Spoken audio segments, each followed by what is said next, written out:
Bonjour, je suis Saint-Off Benjo, porte-parole de la direction de la diplomatie publique d'Israël, ici pour vous fournir des mises à jour quotidiennes et des nouvelles en français.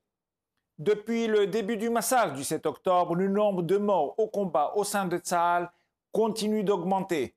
Il s'élève aujourd'hui à 529 soldates et soldats.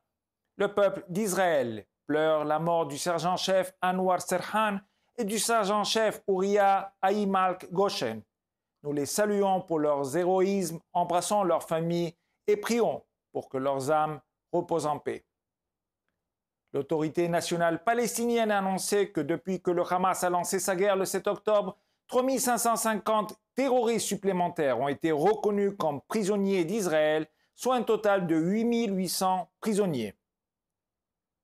Avant le 7 octobre, les prisonniers de l'autorité palestinienne recevaient 13,5 millions de dollars de salaire mensuel en récompense de leurs actions terroristes. L'augmentation de près de 67% du nombre de prisonniers coûtera initialement à l'autorité palestinienne 16 millions de dollars de plus que l'année dernière, soit un total de 161 millions de dollars pour les salaires des terroristes. En outre, le quotidien officiel de l'autorité palestinienne a annoncé ce matin qu'il y avait 23 210 martyrs supplémentaires. L'autorité nationale palestinienne, par l'intermédiaire de l'OLP, verse aux familles des soi-disant martyrs, y compris tous les terroristes qui ont tué en attaquant des Israéliens, une récompense immédiate de 1 600 dollars, puis une allocation mensuelle de 375 dollars par mois à vie. L'un des bénéficiaires du programme Payé pour tuer de l'autorité palestinienne n'est autre que Yahya Sinwar, le chef de l'aile militaire du Hamas.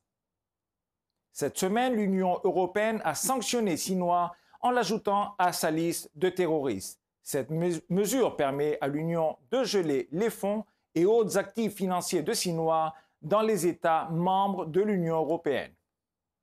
Sinwar a orchestré le massacre du 7 octobre. Il est responsable de la souffrance des Israéliens et des Palestiniens.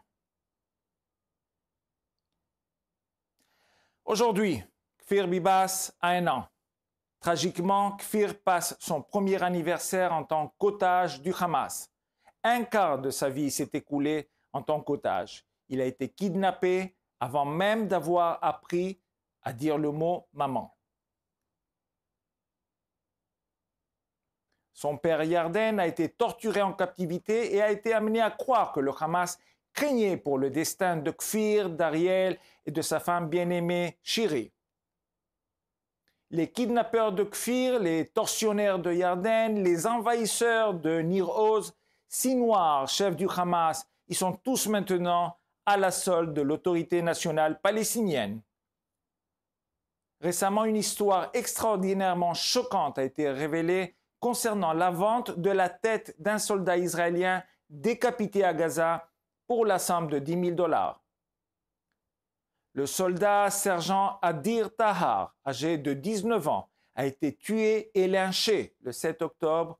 Son corps a été torturé et mutilé.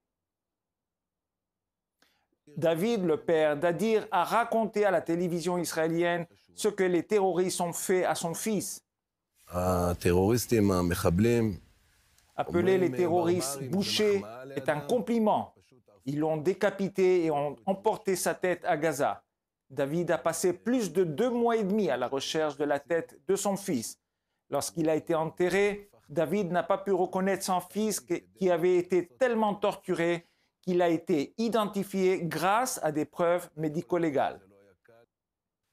Je savais que j'enterrais mon enfant sans une partie essentielle de lui. Il a tout vu, toutes les atrocités commises par les terroristes du Hamas et filmées avec leur caméra GoPro, jusqu'à ce qu'il voie la vidéo dans laquelle son fils a été décapité. Il y a quelques semaines, une unité d'élite de Tsahal a réussi à récupérer la tête d'Adir à Gaza. David, son père, a pu enterrer à nouveau le corps de son fils. Quel genre de société porte en souvenir la tête d'un soldat mort, torturé et mutilé? Une société où le massacre est récompensé, une civilisation où l'enlèvement de bébés et d'enfants en bas âge est justifié, un peuple qui a militarisé le viol et la mutilation. Le prix à payer pour nos têtes, mortes ou vivantes, sera élevé. Alors que les amis et même les alliés d'Israël continuent d'encourager l'implication de l'autorité palestinienne dans une Gaza post-Hamas, Abbas, son président, continue de financer les meurtriers des Israéliens. Sans démilitarisation, déradicalisation et définancement du terrorisme, cette situation serait extrêmement dangereuse pour la sécurité des Israéliens et des Palestiniens. Comme toujours, nous sommes à votre disposition pour répondre à vos questions 24 heures sur 24 aux coordonnées affichées à l'écran. Merci de votre attention.